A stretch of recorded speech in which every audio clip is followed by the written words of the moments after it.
Hi there, I'm Philip Duncan. Thanks for joining us as we track another large low pressure system as it heads towards New Zealand. But it is a little bit complicated. It's not going to come barreling straight in towards us. In fact, it's going to deepen out at sea, look a little bit dramatic, and then sort of fall apart as it moves in. But there could still be some isolated areas of heavy rain and strong winds too. So let's get into it. Here's the animated wind map. You can see the high pressure to the north spinning anti-cyclonic. It is scooping up subtropical air and driving that down over the North Island, which is why it's a fairly mild but cloudy day today. You can also notice there's a couple of colours in this map. You've got sort of this bluish colour around the Tasman Sea area, and then sort of browns and oranges in other parts. So the brown-orange shading means that the air is fairly dry. The blue means it's fairly wet. So you can see that humidity coming down here and the areas of rain that are very likely to form and where they're likely to form. So as we go through to Wednesday, look at that deepening low. So it's down around about the 1,000 hectopascal mark. It'll probably drop into the 990s for a time. It covers the entire Tasman Sea from Sydney all the way to Auckland, so it covers a great distance. But that doesn't mean that the weather is severe the whole way across. In fact, quite the opposite. There are large areas of dry, as you can see here. This is the narrow area of heavy rain and the strong winds basically in this zone here. So as the low tracks to the north, these northeast winds will turn more easterly and they'll be mostly focused over the North Island. So let me show you what happens. This is Thursday. So you notice how that low just sort of falls right apart, doesn't come in across us like you think.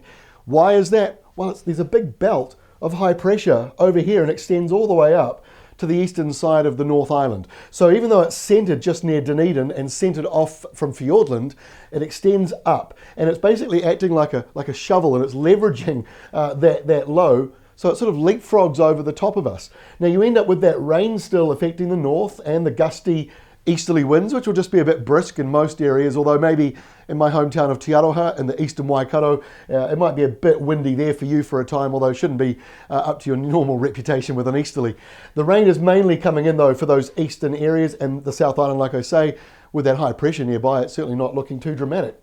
Now we go to the end of the week and the high is pushing back in across many parts of the country. In fact, you can sort of see it's extending right up towards the upper North Island. So as it grows and expands, it stops these rainmakers from coming our way. So this looks a little bit messy out at sea, but when we get into the weekend, when you look at Saturday, that low that was forming in the Tasman drops away and it's dropping into a much bigger, nastier system that is well south of New Zealand. Might bring in some windy westerlies though for us next week. But you can see there the development of the nor'wester ahead of it on Saturday. So most places on Saturday look fairly dry and fairly calm. But when we get to Sunday, that storm in the Southern Ocean down here in the 970 hectopascal range, look at all the isobars. This is a really big system. It is not directly coming to us, but it is going to produce a burst of, I think it'll be spring-like weather. There'll be these warm or mild nor'westers coming out of the subtropics and out of Australia across the Tasman, very gusty in the east, and rain or showers developing there in the west. So it looks like next week will be a lot of westerly winds pushing through as that big storm in the Southern Ocean churns by. And that is all from me. Quite a lot to talk about. For more information, you can visit our website or our free app. We'll catch you again on Wednesday.